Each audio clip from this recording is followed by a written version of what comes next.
Nalangin tayo ng tahimik sa Panginoon.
Ang batong itinakwil ng mga nagtayo ay naging panulok na bato.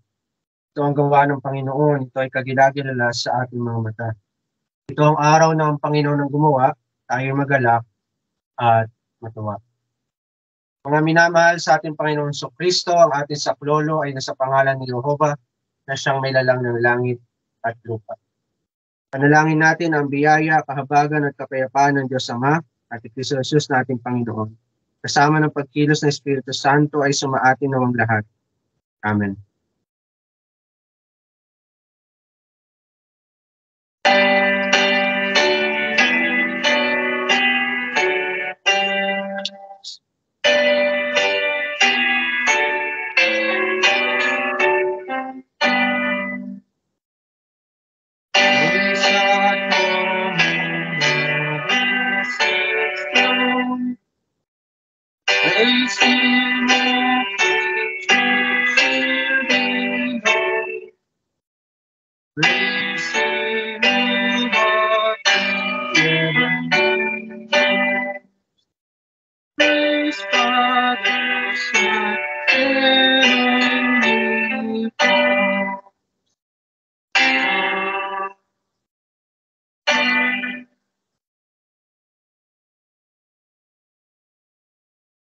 Awitin natin ang Psalter 137. Psalter 137. Ang awitin po natin ay yung stanza 1, stanza 2, and stanza 6. Stanza 1, 2, and 6. Stanzas 1, 2, and 6 ng Psalter 137.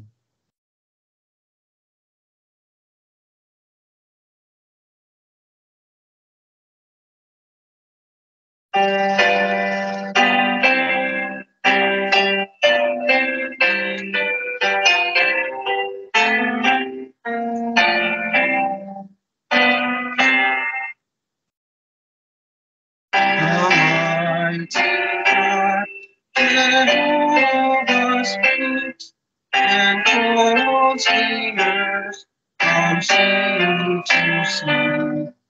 From earth to sky, and God shines forth. He comes and he not silently. Devouring flame, devouring news, and Lord God gave the sound of God. He calls our love to heaven and earth, the teenagers in God's throne. My chosen seeds together bring, we sacrifice to me and me. The Lamb is right Jesus declared God himself as Lord this day. Stanza 6. Sing thou to God, the King of kings, and pay thy vows to God his Son. For he hath heard thy mourning, he gave his soul his precious blood. Deliverance on is sent to thee, and gracious thou shalt give to me.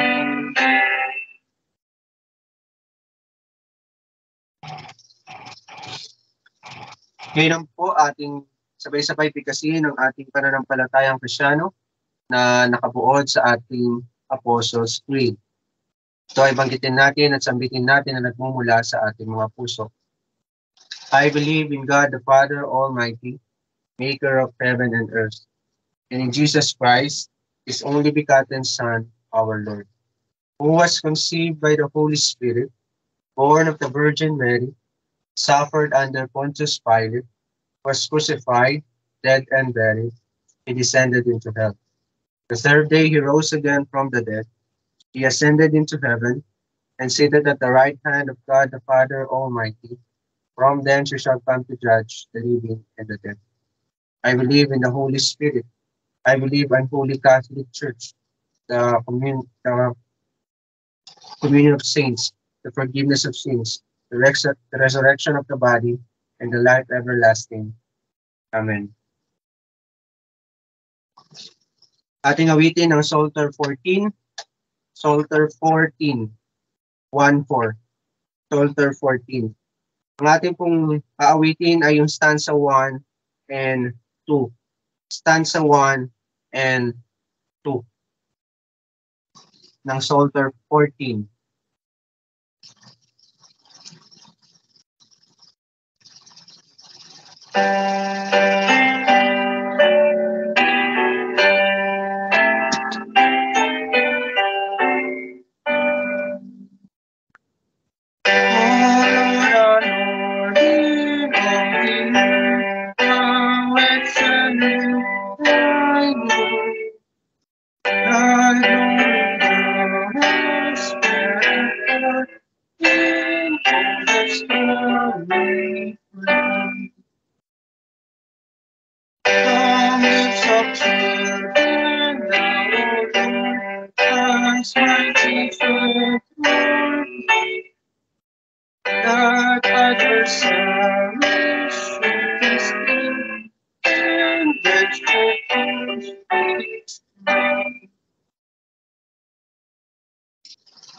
Manalangin po tayo sa Panginoon.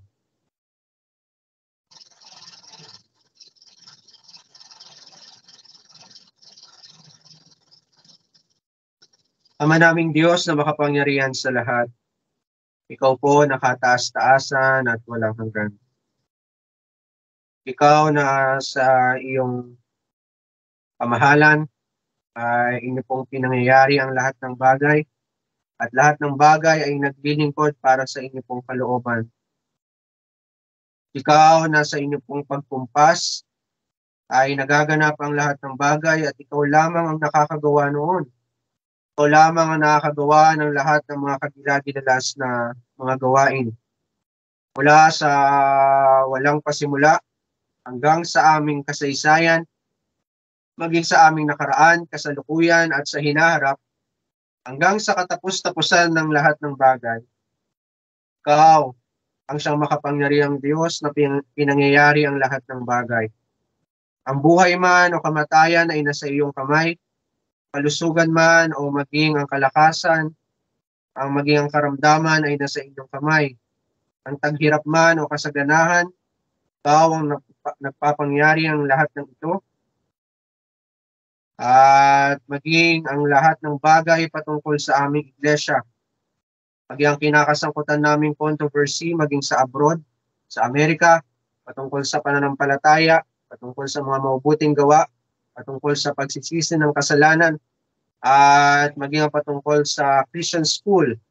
Kung ito ba ay hinihingi at obligasyon ng bawat mananampalatayang magulang. At gayon din, O Diyos, ang aming sariling kinasasangkutang controversy, usapin dito sa Pilipinas patungkol sa membership at bautismo na siyang implikasyon ng tipan. At nagpapasalamat kami, Panginoon, sapagkat Ikaw ang nagbigay sa amin ng maliwanag na kapahayagan ng mga katotohanan patungkol sa membership sa church at maging ang baptism, ang relasyon nito sa baptism, na walang sino man ang babautismohan sa aming iglesia maliban na siya ay maging kaanib muna ng aming iglesia. Sapagkat ito po ang paraan, ang inyo pong itinalagang paraan upang ang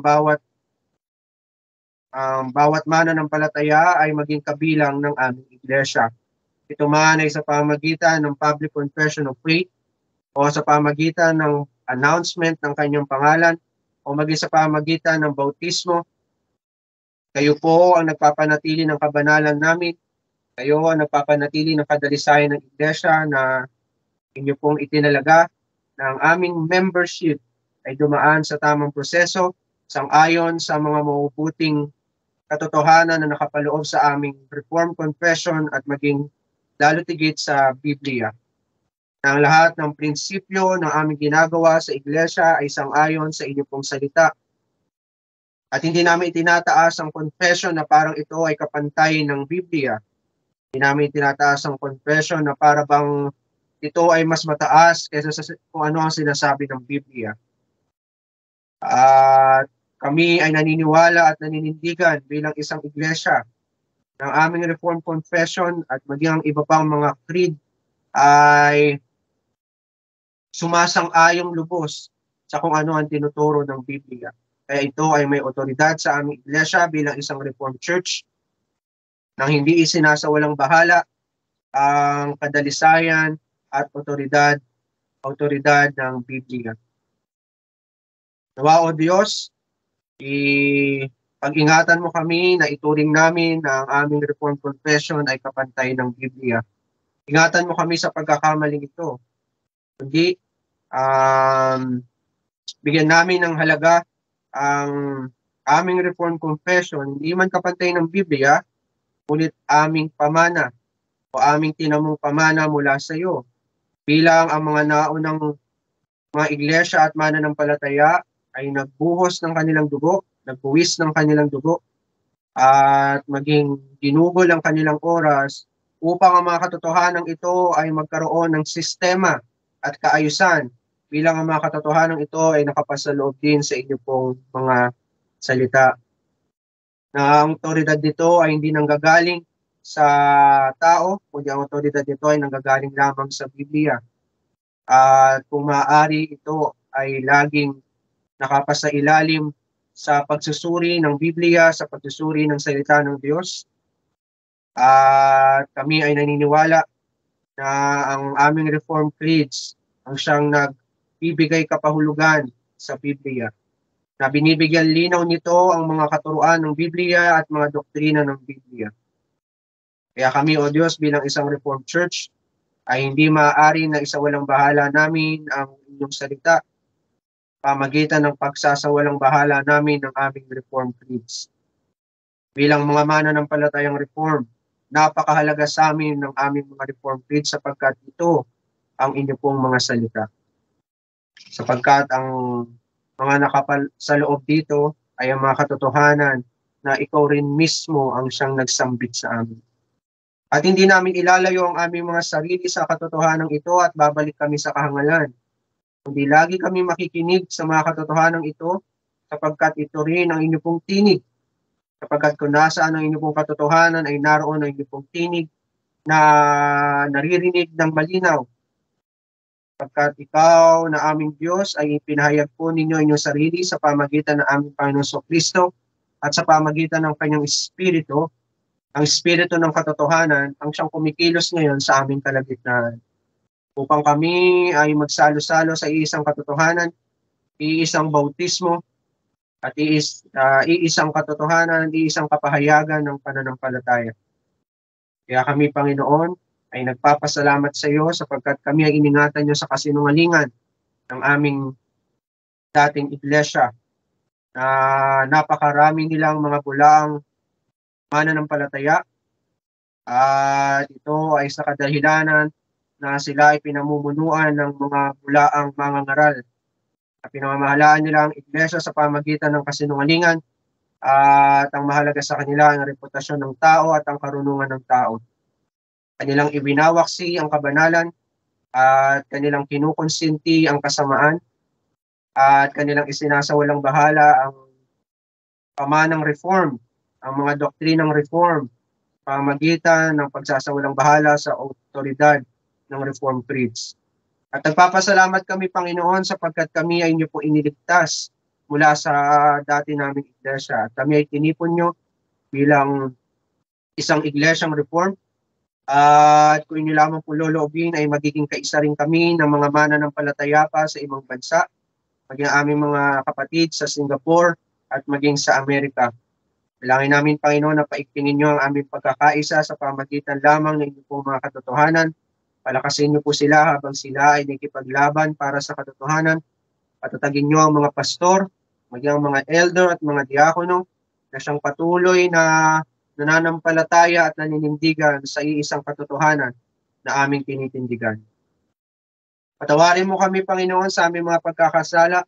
Patawarin mo ang aming mga kayabangan, ang aming mga pagsisinungaling, ang aming paglapastangan sa araw ng Sabat, at maging ang paniniwala namin sa mga pamahiin, at maging ang mga kasinungalingan na aming pinaniniwalaan pa mula sa mga bulaang iglesia katulad ng mga born again, katulad ng Romano Katoliko, na hindi namin mawaksi ang mga kaugaliang ito, maging pagsamba sa mga Diyos-Diyosan, pagsamba sa mga santo, at maging paniniwala sa mga iba't iba pang pamahiin at kaugalian, at maging ang pagsangguni pa sa mga patay at paikipag-usap pa sa mga patay, at maging ang iba-iba pang mga kasinungalingan na iniisip namin na ang usapin ng langit ay usapin ng pabaitan para bang kami ay nag-i-invest at obligado ka na pagpalain kami sapagkat kami ay nagsisimba, kami ay nananampalataya sa iyo, kami ay nagbabasa ng Biblia. Totoo, wala sa mga ito ang aming kasiguraduhan at katiyakan. Totoo, wala sa mga ito ang nag-uudyok sa iyo upang pahabagan mo kami at bigyan ng biyaya. Ang lahat ng ito ay walang saysay sa iyong harapan, sapagkat ang kinikilala mo lamang ay ang aming Panginoong Kristo. At salamat, Panginoon, sapagkat kami na mga mananampalataya at inyo pong itinalaga sa buhay na walang hanggan, at kami na tinipon nyo bilang isang iglesia, ay pinagkalooban nyo kami ng pananampalataya na maihugpong kami sa aming Panginoon Kristo upang ang lahat ng pananampalatayang espiritual ay amin din pong tanggapin. At salamat din po sa umagang ito na meron kaming kalayaan na makapagpuri sa iyo. Pag-ingatan niyo nawa ang aming mga kapatid sa Laguna. At amin din dinadalangin, Panginoon, ang aming mga kapatid na ngayon ay may karamdaman. Nawa, O Diyos, sila po ay inyong pagalingin sa ayon sa inyong kalooban. Maging ang aming mga kapatid na ngayon ay nagdadalang tao. Nawa, Panginoon, palakasin niyo ang kanilang kaisipan, ang kanilang pangangatawan para sa kanilang pagdadalang tao. At dalangin din namin, Panginoon, na bigyan sila ng kasiyahan ng pagiging ina bilang ang pagiging nanay at ina ng tahanan ay isang pamanang tunay mula sa iyo. Sa itong paglilingkod sa inyo pong ubasan at maging kaligayahan nito sa aming mga puso. At yun din ang aming mga tatay. Palakasin niyo nawa, O Diyos, ang aming mga kalalakihan na matyagang nagtatrabaho para sa kapakanan ng kanilang pamilya.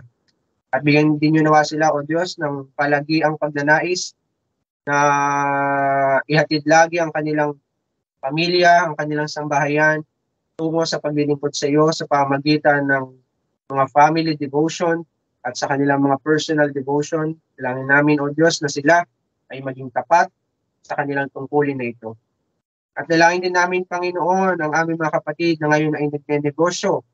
Palain nawa sila, O Diyos, ang kanilang mga kamay at sang-ayon sa inyong kalooban ay palaguin niyo ang kanilang kabuhayan.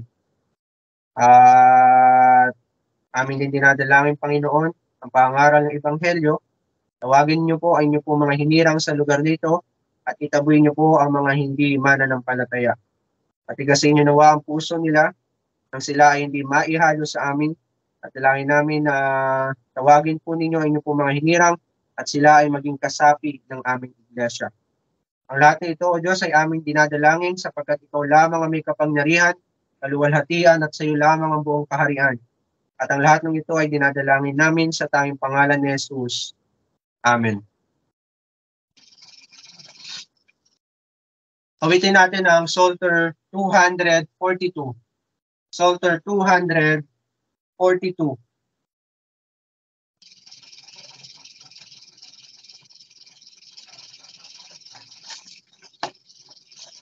Psalter 242.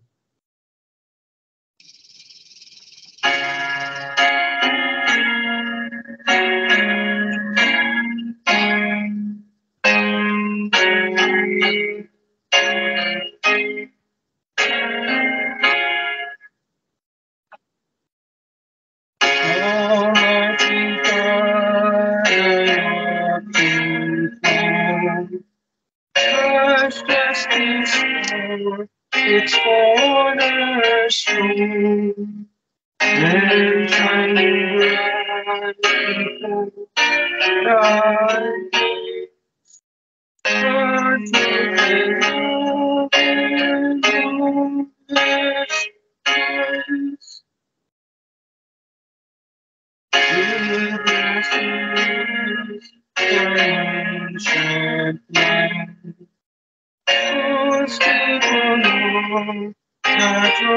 face,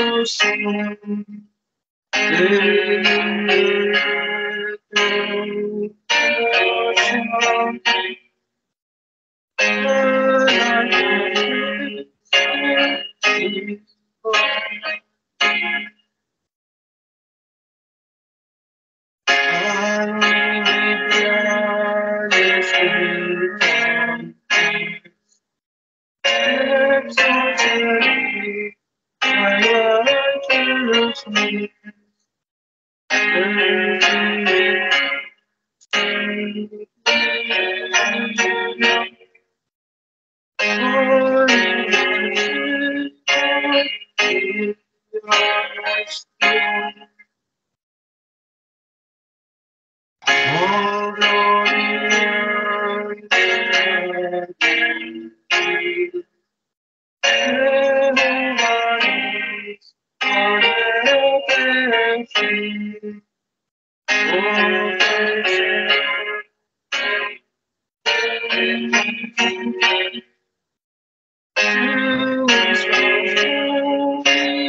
Buksan natin ang ating mga Biblia sa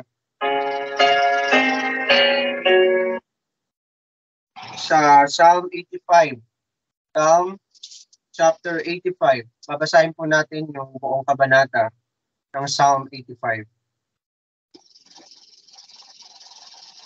Awit, kabanatang 85.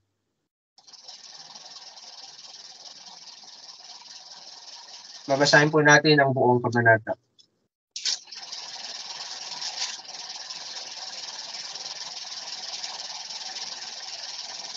Panginoon, ikaw ay naging mabuti sa iyong lupain. Binalik mo ang kayamanan ng Jacob. Pinatawad mo ang kasamaan ng iyong bayan. Pinatawad mo ang lahat nilang kasalanan. Inalis mo ang lahat ng puot mo. Tumalikod ka sa bangis ng galit mo. O Diyos ng aming kaligtasan, muli mo kaming panumbalikin at alisin mo ang iyong galit sa amin. Magagalit ka ba sa amin magpakailanman? Ipagpapatuloy mo ba ang iyong galit sa lahat ng salinlahi? Hindi ba kami ay muling bubuhayin mo upang ang iyong bayan ay magalak sa iyo? O Panginoon, ipakita mo sa amin ang iyong tapat na pagsuyo at ipagkaloob mo sa amin ang pagdiligtas mo. Aking papakinggan kung ano ang sasabihin ng Diyos na Panginoon. sapagkat siya'y magsasalita ng kapayapaan sa kanyang bayan at sa kanyang mga banal. Ngunit huwag silang muling manumbalik sa kahangalan. Tunay na ang kanyang pagliligtas ay malapit sa kanila na natatakot sa kanya, upang ang kaluwalhatian ay manahan sa aming lupain. Magsasalubong ang tapat na pag-ibig at katapatan, ang katuwiran at kapayapaan ay maghahalikan. Bubukal sa lupa ang katotohanan at tumitingin mula sa langit ang katuwiran. Oo, ibibigay ng Panginoon kung ano ang mabuti, at ang ating lupain ay magbibigay ng kanyang ani. Mangunguna sa kanya ang katuwiran, at ang kanyang mga yapak ay gagawing daan. Pagpalain nawa ang pagkabasa ng salita ng Panginoon. Ang ating teksto ay nasa verse 8. Verse 8. Aking papakinggan kung ano ang sasabihin ng Diyos sa Panginoon, sapagkat siya'y magsasalita ng kapayapaan sa kanyang bayan at sa kanyang mga banal. Ngunit huwag silang muling manumbalik sa kahangalan.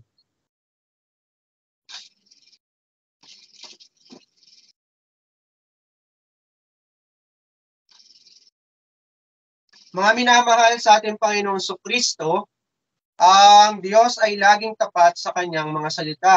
Ang Diyos ay hindi nagbabago kagaya ng kanyang salita. Hindi siya kailanman nagsinungaling sa kanyang mga pangako, hindi kailanman nabawasan ng kanyang salita, at hindi kailanman nagkaroon ng pagbabago ang kanyang pakikitungo sa kanyang bayan. Hindi siya nagbabago, kaya ang kanyang mga salita ay nananatiling matibay hanggang sa walang hanggan. Kung paano niya ito itinatag mula sa walang hanggan, ito rin ang kanyang ipinangyayari hanggang ngayon. Walang nagbago sa kalooban ng Panginoon. Walang nagbago sa kanyang salita. Nang marinig natin na ang Diyos ay hindi galit sa mga mananampalataya sa pamagitan ng pangangaral, narinig mo na ang Diyos ay hindi galit sa mga mananampalataya. Narinig mo na ang Diyos ay puro lang pag-ibig para sa kanyang bayan. Narinig mo na ang Diyos ay puro lang kahabagan at biyaya para sa kanyang bayan. Ngunit wag nating iisipin na dahil tayo ay mananampalataya, dahil tayo ay sumampalataya, tayo ay naging karapat-dapat na pagkukulan ng Diyos ng kanyang pag-ibig, kahabagan, at biyaya. Huwag nating isipin na kaya nawala yung galit ng Diyos sa atin, kaya puro na lang biyaya at pag-ibig ang ating naririnig sa Diyos, ay dahil nanampalataya tayo o dahil nagsisi tayo ng ating kasalanan. Wala sa atin ang kondisyon para gawin ng Diyos ang kanyang gustong gawin. Ang totoo, yung pagsampalataya mo at yung paghingi mo ng tawad, yung pagsisisi mo, ay bahagi ng kanyang kalooban sa atin. Kaya ka sumampalataya, kaya ka nagsisi ng kasalanan mo, dahil iniligtas ka muna ng Diyos at pinatawad ka sa iyong mga kasalanan. At yung kapayapaan na naririnig mo sa pangangaral, nung sinabi na ang Diyos ay wala nang galit sa atin, at ang Diyos ay puro na lang pag-ibig sa atin, yung kapayapaan na naririnig mo, o yung ibig sabihin ng kapayapaan, ay humupa na yung galit ng Diyos. Ibig sabihin na pagpalubag na yung loob ng Diyos. Pinayapa na yung kalooban ng Diyos. Wala na siyang anumang galit sa kanyang bayan. At ito ay alang-alang lamang sa dugo ng ating Panginoong Kristo. Hindi sa pagsampalataya mo, hindi sa paglapit mo sa Kanya, hindi alang-alang lamang sa dugo ng ating Panginoong Kristo. Kaya puro kapayapaan ang binabanggit ng Panginoon sa pamagitan ng pangangaral. At narinig natin yon, ito ay dahil alang-alang lamang ito sa ating Panginoong Kristo. At ito lagi ang kanyang sinasambit para sa kanyang bayan. Puro na lang kapayapaan. Ibig sabihin nito, tanging ang mga pinagkalooban lamang ng pananampalataya, yung mga mananampalataya na nakakarinig ng kapayapaan ng Diyos, tanging yung mga pinagkalooban lamang ng pananampalataya ang tunay na nakakaranas ng kapayapaan ng Diyos. Ikaw at ako, habang ikaw ay nakaupo at nananampalataya sa Diyos at naririnig mo ang pangangaral ng Panginoon at nagtitiwala ka sa Diyos, yan ay bunga ng pag-ibig ng Diyos sa iyo. Dahil pinagkalooban ka ng pananampalataya. At dahil ikaw ay pinagkalooban ng pananampalataya, nararanasan mo ngayon yung kapayapaan na ipinagkakaloob ng Diyos sa iyo at sa akin, sa atin na iisang kalipunan ng mga banal. Sa pamagitan ng pananampalataya din ay naririnig mo ang tinig ng Diyos. Naririnig mo yung kanyang pagtawag. Naririnig mo yung kanyang tinig ng kapayapaan. At ano ang implikasyon nito sa atin? Ayaw na ayaw natin sa kasinungalingan. Kapagkat ang kasinungalingan ang gumugulo sa ating kapayapaan. Ang bulaang ebanghelyo ay inaalis yung kapayapaan na yon. Tinatangka niyang alisin ang kapayapaan na yon na pinagkaloob sa atin ng Diyos. Sa halip na magtiwala ka sa Diyos, magtitiwala ka ngayon sa gawa mo. Walang kapayapaan sa ganun. Walang anumang kapayapaan kapag sinasabi sa iyo ng naririnig mo na ebanghelyo daw na kinakailangan mo ng gawa.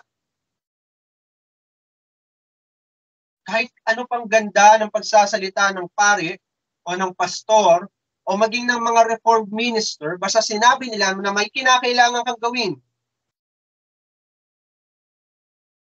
na nakadepende sa iyo o kailangan mauna kang kumilos para ang Diyos ay kumilos at ipagkaloob sa iyo yung karanasan ng pananampalataya o maging yung karanasan ng tipan, walang kapayapaan doon. Yun ay inaalis nito at tinatangkaan nitong alisin tayo mula sa kapayapaan ng Diyos at ayaw natin sa ganong tanawin. Ayaw natin sa kasinungalingan. Yun ang implikasyon na sa pamagitan ng pananampalataya ay naririnig natin ng Diyos. Naririnig natin yung kapayapaan.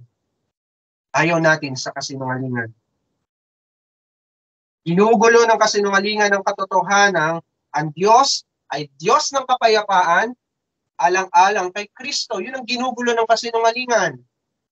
Kaya ikaw at ako ay hindi dapat naniniwala sa kasinungalingan. Ikaw at ako ay dapat kinasusuklaman ng kasinungalingan at nahahabag tayo sa ating mga kamag-anak, nahahabag tayo sa ating mga kaibigan na patuloy pa rin naniniwala sa mga kasinungalingan ng mga ibang relihiyon o maging mga ibang nag-aangkin ng mga mananampalataya pero nananatili sa bulaang iglesia katulad ng ating pinanggalingang iglesia. Na tinalikuran na ang pamana, tinalikuran na ang pananampalatayang reform. Tinanggalan nila yung pagiging distinct Reformed Protestant. Binago na nila ang kanilang pangalan. Ang pangalan ngayon nila ay First Reformed Church of Bulacan. Tinanggal na nila yung pagiging Reformed Protestant. Yung pagiging distinct Reformed Protestant dahil hindi sila sumasang-ayon sa mga doktrina ng Reformed Protestant. Hindi sila sumasang-ayon sa tinitindigan nating doktrina, lalo na patungkol sa Reformed Confession. Nagtatago sila sa kasinungalingan na ang gusto nila ay yung Biblia.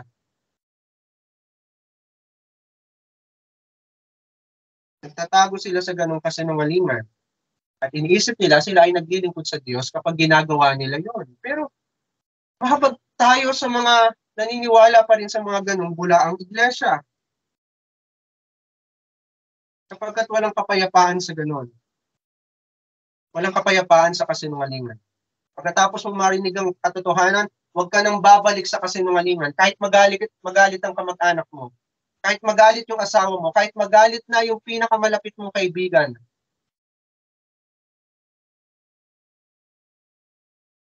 Yung kapayapaang ito ng Diyos, ang gusto lagi natin naririnig, lalo na sa tuwing araw ng linggo. Kaya gusto lagi nating nananambahan sa Diyos at ayaw nating nalilate, uma-absent sa panambahan ng Panginoon sapagkat ang gusto natin marinig ay yung kapayapaan na nanggagaling mismo sa bibig ng Diyos. At kahit kailan, hindi tayo binigo ng Diyos. Kahit kailan, hindi tayo binigo ng Diyos at lagi niyang pinagkakaloob sa atin ang kapayapaan. O kapag pinababaw mo, yung kapanatagan na kinakailangan mo sa buhay o maging sa kamatayan. Hindi niya binibigo ang kanyang bayan. Lagi niyang pinagkakaloob ang kapayapaang ito. Ang kanyang salita para sa kanyang bayan ay laging salita ng kapayapaan. Ang tema natin sa umagang ito, magsasalita ang Diyos. Una, ang pag-asa. Pangalawa, ang nilalaman nito. At pangatlo, ang pinag-uukulan ng pagsasalitang ito. Magsasalita ang Diyos. Unang punto, ang pag-asa. Pangalawang punto, ang nilalaman. At pangatlo, ang pinag-uukulan.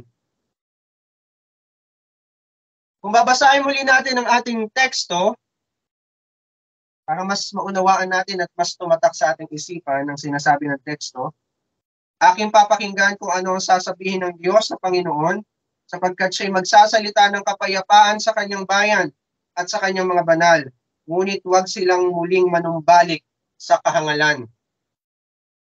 Ang teksto na ating binasa ay isinulat ng mga salmista. Sinulat to ng mga awit. At sinambit ito ng mga salmista pagkatapos ng isang panalangin. Nasaan yung panalangin? Nasa verse 4 hanggang 7. Ito yung panalangin ng mga salmista bago nila binanggit yung nasa verse 8. Pakinggan ninyo ang panalangin. O Diyos ng aming kaligtasan, muli mo kaming panumbalikin at alisin mo ang iyong galit sa amin.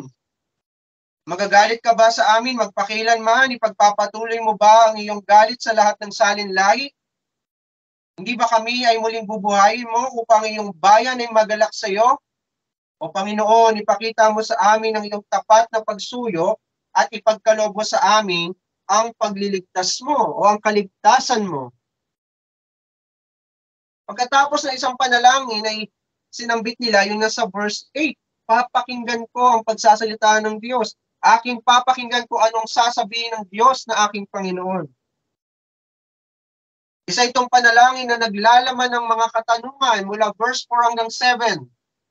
Isang panalangin na naglalaman ng mga katanungan. Ano yung mga katanungan? Magagalit ka ba sa amin magpakilanman, o Diyos? Anong katanungan?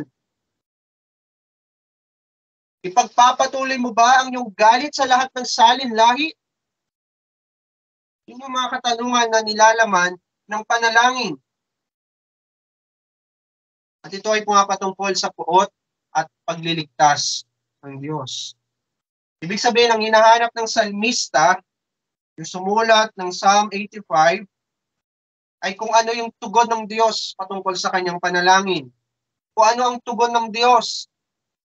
Yung sinabing, pananatilihin mo ba yung galit mo, O Diyos? Magpakilanman, pananatilihin mo ba ang galit sa iyong bayan? Ito ay pumapatungkol sa kapatawaran ng mga kasalanan. At ito rin ay pumapatungkol, sabi sa verse 7, kasama dun sa panalangin, yung kaligtasan. Ibigay mo sa akin, Panginoon, ang pagliligtas mo. Sa makatuwid, ang kanyang bayan, ang bayan ng Diyos, ay sabik na marinig ang kanyang salita. Sapagkat ninanais natin na marinig ko ano ang tugon ng Panginoon. Panginoon, pinatawad mo ba ako sa aking kasalanan? Pinatawad mo ba ako sa aking mga kasalanan, sa aking kabulukan, at maging sa aking sala na minana ko kay Adan? Panginoon, iniligtas mo ba talaga ako? Panginoon, para sa akin ba talaga si Kristo? Sabik na sabik tayong marinig ang kanyang salita. At ito ang sabi sa ating teksto bilang pananabik ng salmista. Aking papakinggan kung ano ang sasabihin ng Diyos na Panginoon. Isa itong pananabik para sa atin. At patungkol naman sa kanyang puot na binanggit sa ating konteksto, ang Diyos ba ay patuloy na mapupuot sa kanyang bayan? Ang Diyos ba ay patuloy na magagalit sa kanyang bayan? Ito ay pumapatungkol muna sa kanyang banal na galit laban sa kasalanan at laban sa mga manggagawa ng kasalanan. sapagkat kahit kailan ay hindi tatanggapin ng Panginoon ang anumang karumihan. Makakita lang ang Panginoon ng kahit kakaunting bahid ng karumihan at kasalanan ay hindi tatanggapin iyon ng Panginoon. At kahit yung bahid na iyon, kahit yung napakaliit na kasalanan na iniisip ng tao, sa kaibuturan ng kanyang puso, maging yung minana niyang kasalanan kay Adan, once na makita ng Panginoon yun, hindi siya papayag na yung makasalanan na iyon, yung karumihan na iyon, ay hindi hahatulan ng kamatayan. Alang-alang sa kanyang puot. Kapagkat ang kanyang puot ay banal na galit. Lahat ng laban sa kanyang kabanalan, lahat ng laban sa kanyang katuwiran ay kanyang pupuksain. Ganun ang pagmamahal ng Diyos sa kanyang sarili.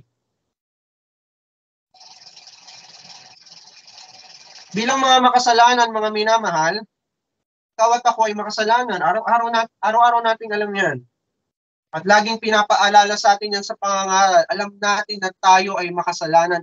Araw at gabi, ating iniluluhod dito sa Panginoon at iniiyak natin sa Panginoon sapagkat lagi tayong nagkakasala sa ilalim man ng araw o sa pagtatago natin sa kadiliman, sa ating kaisipan, laman ng ating mga puso o maging yung mga hayagan natin ginagawa o yung mga inaakala nating tama pero kasalanan sa Panginoon, araw-araw nating hinihingi ng tawad yan sa Panginoon dahil alam natin na hindi tayo karapat-dapat sa harapan ng Panginoon. At tayo ay nagpapakumbaba, tayo ay makasalanan sa harapan ng Panginoon. Hindi tayo karapat-dapat sa biyaya ng Diyos. Karapat-dapat tayo sa puot ng Diyos. Yun lamang ang narapat sa atin, ang puot ng Diyos. Yung puot at galit, ang nagniningas na galit ng Diyos laban sa mga makasalanan tulad natin. Ang nagparumi sa atin ay ang ating mga kasalanan, kaya hindi tayo karapat-dapat sa Diyos. Hindi tayo karapat-dapat sa harapan ng Diyos. Kung haharap tayo sa hukuman ng Diyos, ang hatol niya sa atin, tayo ay makasalanan at nararapat tayo sa kanyang puot. Ito ngayon na nagtutulak sa atin upang asam-asamin natin na tumugon ng Diyos sa atin at tiyakin ng Diyos sa atin na tayo nga ay pinatawad sa ating mga kasalanan. Kasi hindi man talaga tayo karapat-dapat. Ang kinakailangan natin ay kapanatagan. Ang kapanatagan na tayo ay pinatawad na sa ating mga pagkakasala, maging ang ating karumihan, ang ating kabulukan na nananatili sa atin ay pinatawad na ng Diyos. Yun yung kapanatagan na kinakailangan natin. Yun yung kapayapaan na kinakailangan natin. Kaya tayo nananalangin sa Diyos. At patungkol naman sa kaligtasan, ano naman kaya ang sasabihin ng Diyos patungkol sa kaligtasan natin? Karapat-dapat ba tayo sa kaligtasan ng Diyos?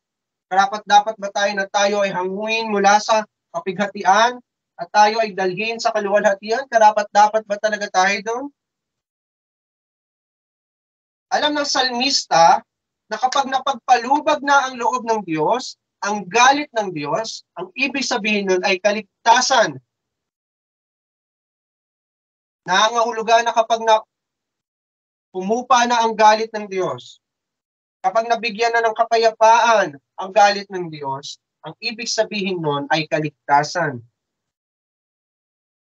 At ang ibig sabihin nun ay tipan o pakikisama. Kasi once na magkaroon ng kapayapaan, sa wakas, ay magkakaroon na ng pakikisama ang Diyos sa tao. Kasi nawala na yung galit sa pagitan ng Diyos at ng tao. Ibig sabihin ng kaligtasan ay pagsasama ng Diyos at pagiging isa. Yun ang ibig sabihin ng tipan. Kapag nawala na ang galit ng Diyos, magiging isa na ang iglesia at ang kanyang bayan. Sino man ang nasa kamay ng Diyos, sabi ng Panginoong Kristo, walang sino man ang makakaagaw nito sa kamay ng aking Ama. Tipan yun. Pakikisama yun. Sino mang hinahagkan ng Diyos ay wala nang mawawala sa kanyang bisig.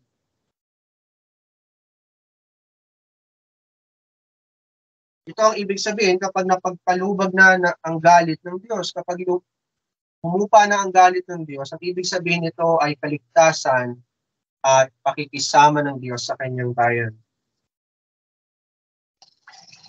Kaya nung binanggit ng salmista yung puot ng Diyos, at hinihiling ng salmista na ito ay alisin ng Diyos, hindi rin nakaligtaan ng salmista na banggitin ang kaligtasan, pagkat yun ang ibig sabihin na kapag nawala na yung galit ng Diyos laban sa kanyang bayan. Umaasa ang salmista na tutugunin siya ng Diyos sa kanyang panalangin. Ito ang lagi nating pag-asa. Lagi tayong may pag-asa na tutugunin tayo ng Diyos. Ngunit ito ang tatandaan mo. Yung pag-asa ng salmista na sumulat ng Psalm 85 ay hindi isang bagay na parang walang katiyakan. Na para bang nananalangin siya sa Diyos at wala siyang katiyakan. Kung talaga bang inalis na ng Diyos ang kanyang galit at kung talaga bang sila'y niligtas na ng Diyos. Na parang walang katiyakan yung kanyang pananalangin. Ang totoo, nagsalita na ang Diyos. At tinugon na ng Diyos ang kanyang bayan. Kung ano yung nilalaman ng verse 4 hanggang 7, tinugon na yun ng Diyos. At yung pag-asa ng salmista na nasa verse 8, papakinggan ko ang sasabihin ng Diyos na aking Panginoon. Makikinig ako sa sasabihin ng Diyos kung anong sasabihin ng Diyos, yung kanyang pananabik. Isa itong pananabik na merong katiyakan. Tinugon na sila ng Diyos. Nagsalita na ang Diyos. Tumugon na ang Diyos sa kanyang bayan. Ito ang sinasabi sa verse 1 hanggang 3. Panginoon, pakinggan ninyo ha. Panginoon, ikaw ay laging mabuti sa iyong lupain. Ibinalik mo ang kayamanan ng Jacob o ng kanyang bayan ng Israel. Pinatawad mo ang kasamaan ng iyong bayan. Pinatawad mo ang lahat nilang kasalanan. Inalis mo ang lahat ng puot mo. Tumalikod ka sa bangis ng galit mo. Pinatawad na sila ng Diyos. Tinugod na sila ng Diyos. Kaya hindi ito isang panalangin na walang katiyakan. Ito ay panalangin na punong-puno ng pag-asa na sila nga ay pinatawad na ng Diyos at sila ay iniligtas na ng Diyos. Ang totoo, pinupuri na ng salmista mula pa sa verse 1 hanggang 3. Pinupuri na ng salmista ang Diyos dahil sa kanyang pagliligtas sa kanyang bayan at ang kanyang pagpapatawad sa kanilang kasalanan. So anong sense ng verse 8 na ating teksto sa umagang ito? Anong sense nung sinabi na aking papakinggan kung ano sasabihin ng Diyos na Panginoon? Ano pang hinihintay ng salmista na tugon ng Diyos? Anong sense ng teksto na ito? Ang ninanais kasi ng salmista at ang ninanais natin tayo ng mga mananampalataya, ang ninanais natin ay ang pagsasalita ng Diyos na tatawag sa atin upang manumbalik sa Kanya upang hindi natin malimutan ang Kanyang biyaya. Na sa bawat tapat na pangangaral, tinatawag ka ng Panginoon at lalong pinapaigting ng Panginoon ang iyong karunungan patungkol sa kanyang kahabagan, biyaya at pagliligtas at kapatawaran ng kasalanan upang ito ay hindi mawaglit sa iyong isipan. Pinapakain ng Panginoon ang iyong kaluluwa upang hindi mawaglit ang pagliligtas ng Panginoon at ang kapatawaran ng kasalanan na kanyang iniukol sa iyo. Yun ang ating ninanais sa ating pananalangin. Hindi tayo nananalangin sa Diyos nang walang pag-asa, na parang hindi pa tayo nililigtas ng Diyos. Hindi natin hinihiling na patawarin tayo ng Diyos na parang hindi pa tayo pinapatawad ng Diyos alang-alang kay Kristo. Pinatawad na tayo ng Diyos. Hindi ka pa pinapanganak at hindi pa naitatatag ang saligan ng sanlibutan, tayo ay pinatawad na ng Panginoon alang-alang kay Kristo. Lagi tayo may katiyakan na ang Diyos ay para sa atin at hindi laban sa atin sapagkat si Kristo ay namatay alang-alang sa atin. Alang-alang sa ating mga kasalanan, sa takdang oras ang Panginoon ay nagkatawang tao Tayo ay kinatawan ng Panginoon sa krus ng Kalbaryo upang ang bawat isang hinirang ng Diyos ay patawarin ng Diyos alang-alang sa kamatayan ng ating Panginoong Kristo. Bago ka pa manalangin, pinatawad ka na ng Diyos. Bago mo pa hilingin ang kaligtasan ng kaluluwa mo at ng sambahayan mo, tinupad na yan ng Diyos. Ako ay magiging Diyos mo at magiging Diyos ng iyong salin lahi. Sabi ng Diyos ng Tipan. Sa pamagitan ngayon ng tapat na pangangaral, isang dalisay na pangangaral, ang Diyos ay naririnig nating nagsasalita. Hindi si pastor, kapag ako'y pinapangaral ni pastor, ay ang salita ng Diyos. Hindi si pastor yung naririnig natin, kundi ang Diyos na nagsasalita. At nagsasalita siya ng malinaw sa pamagitan ni Kristo sapagkat si Kristo ang kapahayagan ng Diyos. At sa pamagitan ng Espiritu ni Kristo, tinitiyak ngayon sa atin ng ating Panginoon Kristo na tayo ngay pinatawad ng Diyos at iniligtas alang-alang sa kanyang kamatayan. Lahat ay gawa ng Diyos.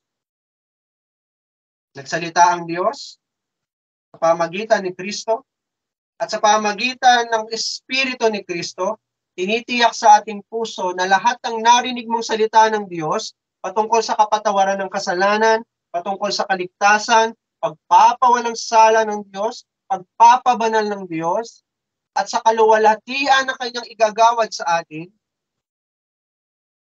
at ang kamatayan ni Kristo, ang lahat ng yun ay para sa iyo. Hindi yun isang salita na pumasok sa kabilang tenga mo at lalabas sa kabilang tenga mo. Yun ay isang malumani na salita na ang lahat ng narinig mo alang-alang sa ating Panginoon sa Kristo ay pinagkaloob sa iyo bilang mananampalataya at minamahal ng Diyos. Sa pamagitan ng pangaral, ikaw at ako ay pinapaalalahanan ng Diyos patungkol sa katotohanan ng kanyang biyaya at sa pagkilos ng Espiritu Santo, Espiritu ni Kristo, tayo ay kanyang tinitiyak na ang biyayang narinig mo, yung katotohanan ng biyaya, yung ebanghelyo ng biyaya ay para sa atin. Yun ay totoo para sa atin. At ano naman ang nilalaman ng pagsasalita ng Diyos? Makita natin na yung sinabi ng salmista, aking papakinggan kung ano ang sasabihin ng Diyos sa Panginoon. Ito ay isang pag-asa na ang Diyos ay magsasalita at tutugon ng Diyos. At isa itong pananabik, isang pag-asa na punong-puno ng katiyakan. Nagsasalita ang Diyos, ngunit ano ang nilalaman nito? Sa tuwing nagsasalita ang Diyos, malinaw lagi ang nilalaman ng kanyang salita. Malinaw lagi ang kanyang sinasambit, walang kaguluhan, walang pagpapakunwari, laging malinaw ang kanyang kapahayagan. At ang nilalaman lagi ng kanyang pagsasalita, ang kanyang salita, ang nilalaman lagi noon ay ang kanyang sarili, ang kanyang pagka-Diyos, ang kanyang mga persona, ang kanyang mga gawa. Ang lahat ng kanyang kaluwalhatian ay yung nilalaman ng kanyang salita, kung anong sinasambit ng kanyang bibig. Sapagkat nagsasalita ang Diyos upang ipahayag niya ang kanyang sarili bilang nag-iisa at tunay na Diyos. At sa ating teksto, ang kadahilanan kung bakit gustong marinig ng salmista ang pagsasalita ng Diyos, kung bakit gusto niyang marinig ang sasabihin ng Diyos, yung tugon ng Diyos sa kanyang panalangin, sapagkat ang nilalaman nito ay kapayapaan. Itong sabi sa ating teksto. Sapagkat siya'y magsasalita ng kapayapaan sa kanyang bayan at sa kanyang mga banal. Siya'y magsasalita ng kapayapaan.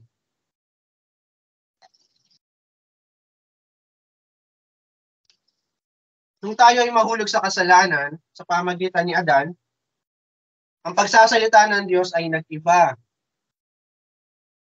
Ang pagsasalita ng Diyos sa pasimula ang siyang nagbigay ng buhay sa buong sangnilikha, Sa langit man o sa lupa, ito ang nagbigay ng buhay sa lahat ng sangnilikha.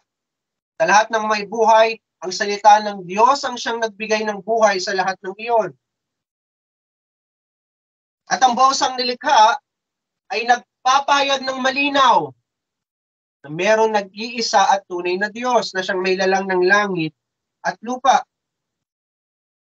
At yung pagsasalitang ito ng Diyos, ang siyang may lalang ng langit at lupa, nilalang niya ang sanlibutan, isang sanlibutan na perpekto, walang kamatayan at kasalanan. Yun yung resulta ng kanyang pagsasalita. At ang resulta rin ng kanyang pagsasalita ay nahahayag sa buong sangnilikha ang kanyang salita ng malinaw. Kaya nga nung dinala ng Panginoon ng mga hayop kay Adan,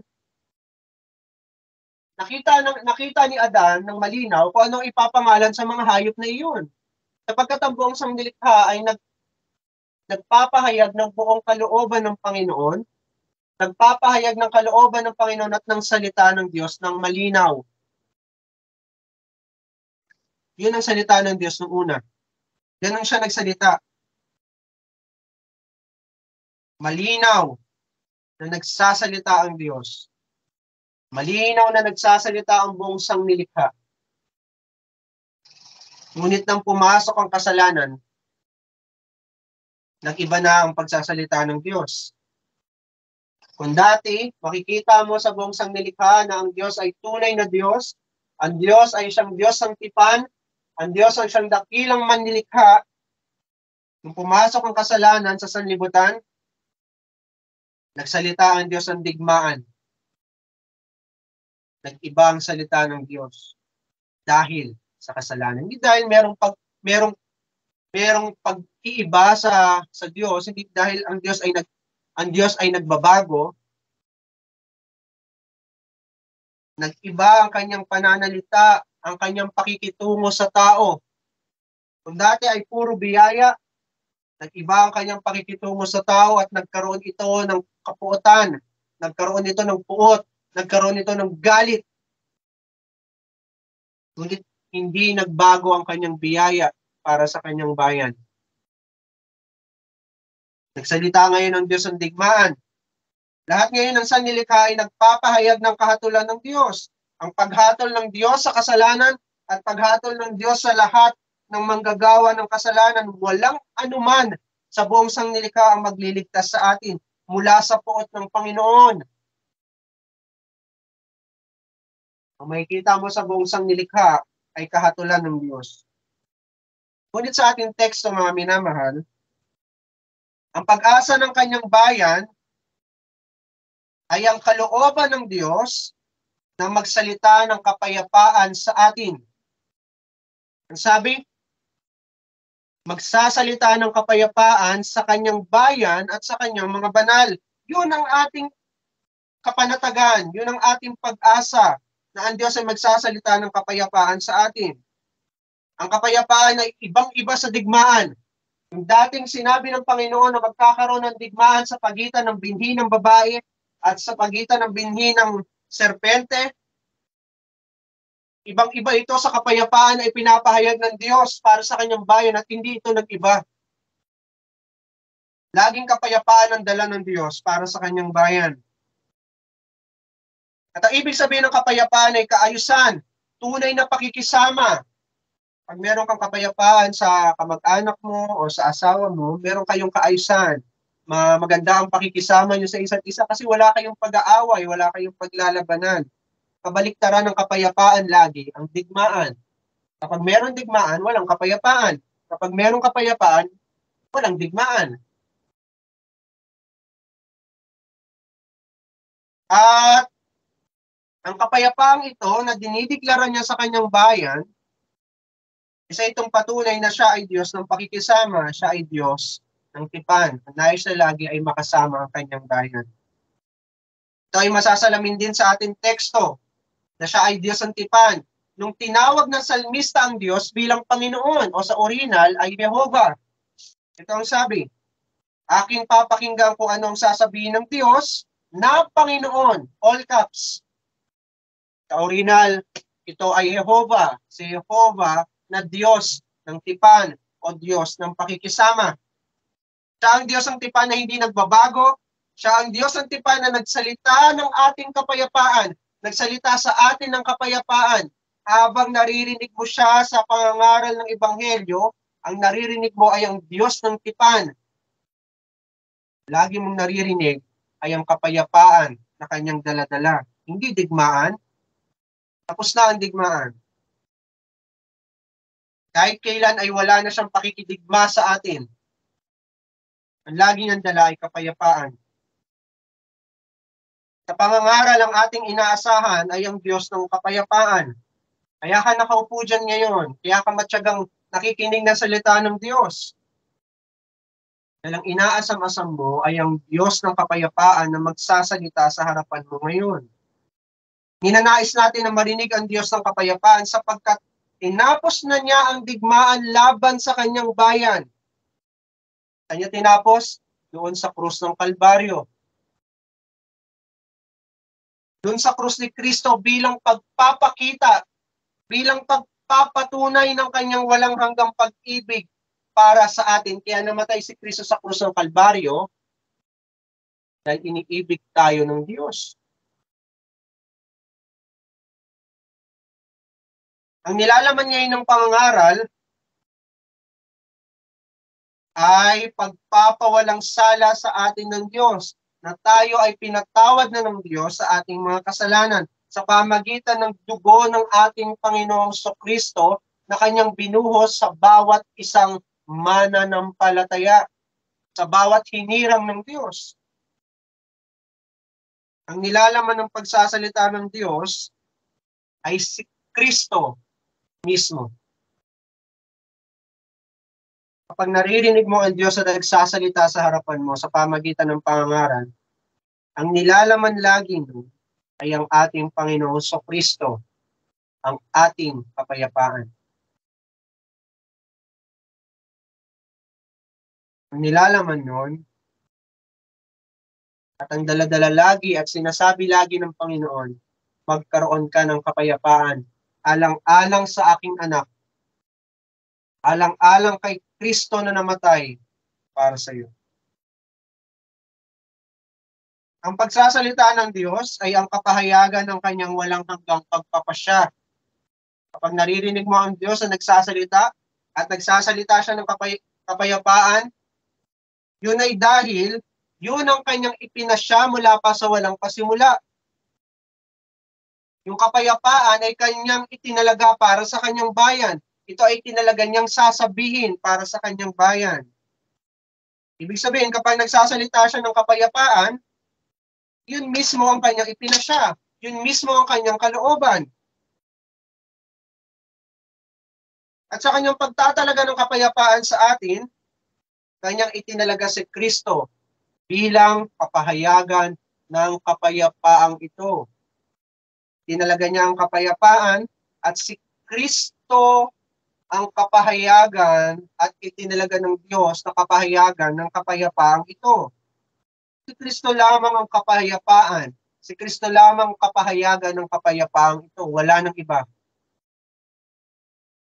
Imposible na maisip mo ang kapayapaan na nagmumula sa Diyos kung ito ay hiwalay kay Kristo. Maunawaan mo lamang ang kapayapaan ng Diyos. Alang-alang kay Kristo. Si Kristo ang nilalaman ng kapayapaang ito. Doon sa krus naging malinaw sa atin na ang laging daladala ng Diyos para sa atin, para sa kanyang bayan, ay ang kapayapaan ng Diyos. Yan lagi ang kanyang dala. Namatay si Kristo upang dalhin sa atin ng magandang balita. Namatay si Kristo upang maging malinaw sa atin ang magandang balita ng Diyos. Na tayo nga ay may kapayapaan sa Diyos. Na ang Diyos ay wala nang anumang digmaan laban sa atin. Tinapos na ng Diyos ang digmaan sa pagitan niya at ng kanyang bayan. Inalis ng Diyos ang kasalanan at kanyang inalagay si Kristo bilang tagapamagitan sa pagitan niya at sa pagitan ng kanyang bayan. Wala nang anumang kasalanan wala nang anumang digmaan. Ang lahat na lang ay puro kapayapaan. Bagamat tayo ay likas na sa digmaan, laban sa Diyos, yun ang ating kalikasan, lagi tayong naglalaban sa Diyos at lagi tayong nasa digmaan laban sa Diyos dahil sa ating kasalanan. Ngunit dahil sa naging kamatayan ni Kristo, alang-alang sa atin, siya ay namatay para sa atin, pinawalang sala ng Diyos ang mga makasalanang gaya mo at gaya ko. Alang-alang kay Kristo, pinawalang sala tayo ng Diyos. Binigyan tayo ng kapayapaan. Ngayon, lagi pinapahayag sa atin na tayo nga ay may kapayapaan. Tayo nga ay may kapayapaan sa Diyos sa pamagitan ng kamatayan ni Kristo. At sa pamagitan ng pangaral, ipinagkakaloob sa iyo ni Kristo bilang katunayan na ikaw nga'y nasa kapayapaan ng Diyos. Sa pamagitan ng tapat na pangaral, laging ipinapahayag sa iyo bilang pagpapatunay na ikaw at ako ay nasa ilalim ng kapayapaan ng Diyos at wala na sa ilalim ng digmaan at galit ng Diyos. Sino ang pinag-uukulan ng salita ng Diyos? Yung salita ng Diyos ng kapayapaan. Ang kapayapaang ipinagkaloob ng Diyos sa pamagitan ni Kristo ay isang bagay na dumaan sa isang legal na proseso. Pag nabanggit yung kapayapaan, lagi mong iisipin na ito ay dumaan sa isang legal na proseso. Hindi maaaring magkaroon ng kapayapaan kung hindi muna ito dadaan sa isang legal na proseso. Sapagkat ang kapahayagan ng kapayapaang ito, nung ipinahayag ng Diyos ang kapayapaan, ito ay ipinahayag ng Diyos, isang Diyos na makatarungan at isang Diyos na matuwid. At hindi hahayaan ng isang makatarungan Diyos at hindi hahayaan ng isang matuwid na Diyos na ang kasalanan na ginawa mo at yung minana mong kasalanan ay walang kabayaran. Kaya ito ay dumaan sa isang legal na proseso. Lagi itong may bayad. Na kapag aharap ka sa hukuman ng Panginoon, laging merong nagbayad para sa iyo para palayain ka ng Diyos. Para mawalan na siya ng galit laban sa iyo, para puro na lang kapayapaan ang ibibigay niya sa iyo, kinakailangan mapawalang sala ka sa harapan ng Diyos. At nabigyan ng kasiyahan yung katuwiran at ang katarungan ng Diyos, nabigyan nito ng satisfaction sa pamagitan ng persona at mga gawa ng ating Panginoong Kristo. Si Kristo ang nagpalubag loob. Si Kristo ang nagpayapa sa galit ng Diyos para sa atin. Siya ang namatay. Siya ang pinagkukulan ng galit ng Diyos para ang lahat natin tatanggapin ay puro na lang kapayapaan. Ngayon, ang pagsasalitang ito ng Diyos ng kapayapaan ay hindi para sa lahat ng tao. Ito ay para lamang sa mga banal. Ito ay para lamang sa kanyang bayan. Ito ang sabi sa ating teksto. Sapagkat siya ay magsasalita ng kapayapaan sa kanyang bayan at sa kanyang mga banal. Ito ay para lamang sa kanyang iglesia. Ito ay para lamang sa kanyang bayan at hindi para sa lahat ng tao. Yung daladala ng Diyos na kapayapaan, alang-alang sa krus ni Kristo, ito ay mapagbiyaya niyang pinagkakaloob at ipinaparinig lamang para sa kanyang bayan. Kung marinig man ito ng mga itinakwil, ito ay para sa kanilang kaparusahan. Ito ay para lamang sa kanilang kahatulan. Kulit tayo na pinagkalooban ng pananampalataya, tayo lamang ang pinagkukulan ng salita ng Diyos ng kapayapaan. At ang kapayapaang ito na sinasaysay ng Diyos, na laging tugon ng Diyos sa atin, sa ating pananalangin, na tayo nga'y pinatawad sa ating mga kasalanan, na tayo nga'y iniligtas alang-alang kay Kristo. Ang kapayapaang ito ay laging ipinapangaral sa iglesia. Hindi sa sanlibutan, sa iglesia. Ang sanlibutan ay meron lamang kalituhan. Kung pupunta ka sa sanlibutan, naroon lamang ang kalituhan at kaguluhan dahil sa kasinungalingan. Ito ang dahilan kung bakit ito ang sabi ng salmista sa huling bahagi. Sapagkat siya'y magsasalita ng kapayapaan sa kanyang bayan at sa kanyang mga banal. Ngunit, huwag silang muling manumbalik sa kahangalan. Huwag muli silang lalayo sa Diyos at kanilang paniniwalaan muli ang kasinungalingan na laban sa kapayapaan ng Diyos. Ang kaguluhan na laban sa prinsipyo ng kapayapaan na ipinapahayag ng Diyos.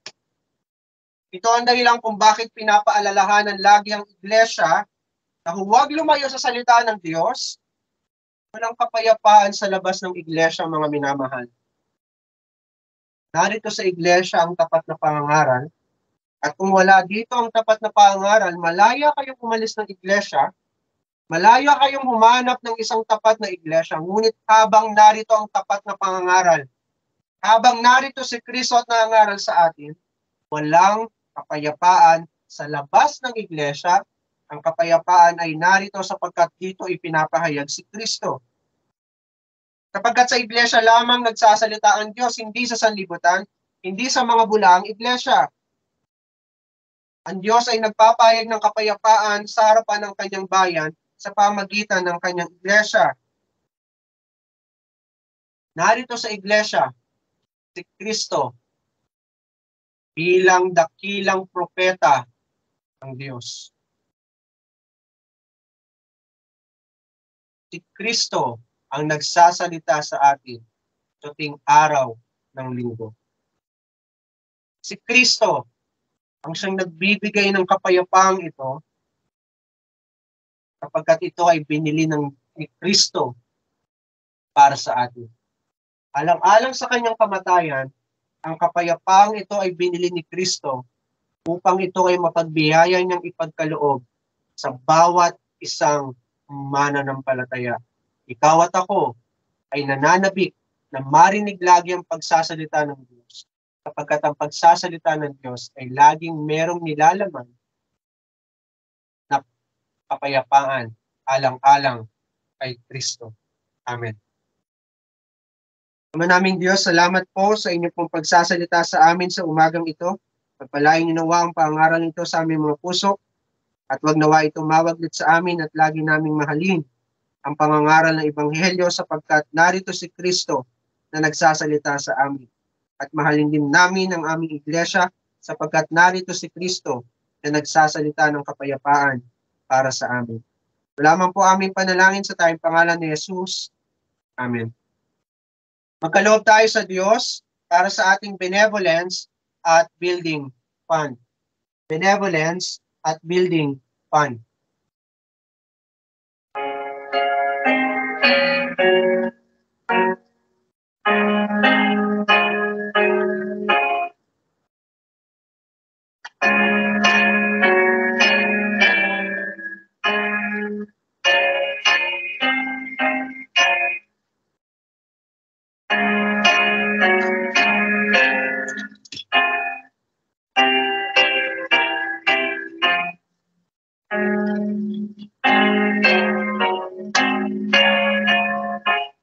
Ulitin natin ang Psalter 7.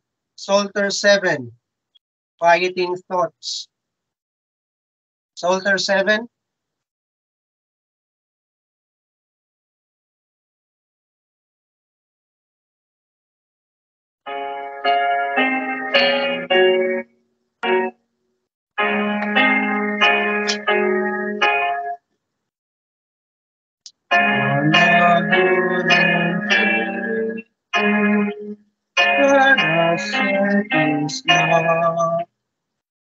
And they call descendants down, blessings from above.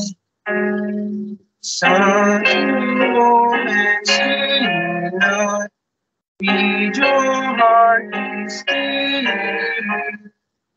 Through the silent watches, think upon His way.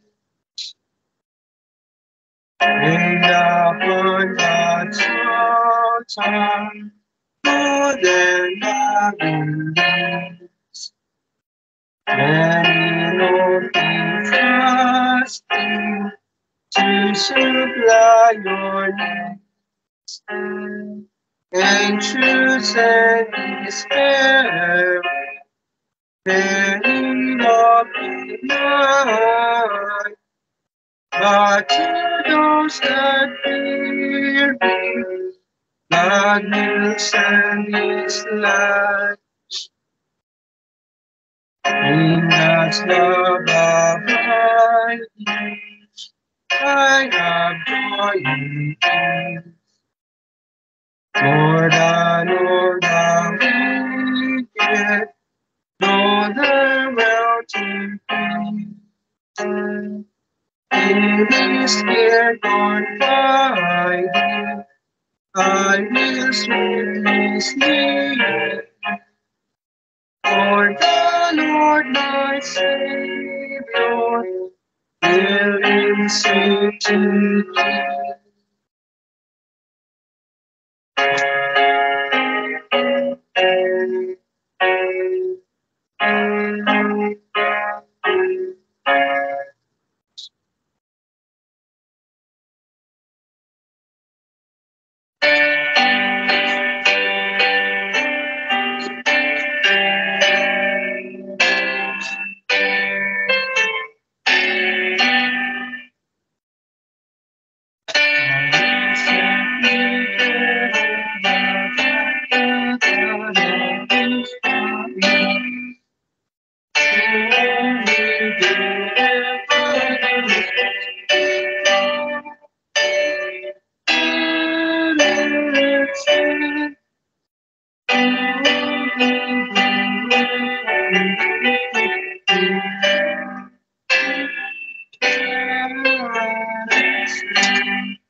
Tagapin natin ang basbas ng Panginoon. Manalangin tayo. Manalangin natin at pagpalain nawa tayo ni Jehovah at ingatan tayo. Paliwanagin nawa ni Jehovah ang kanyang mukha sa atin at mahabag sa atin. Ilingap nawa ni Jehovah ang kanyang mukha sa atin at bigyan tayo ng kapayapaan. Amen.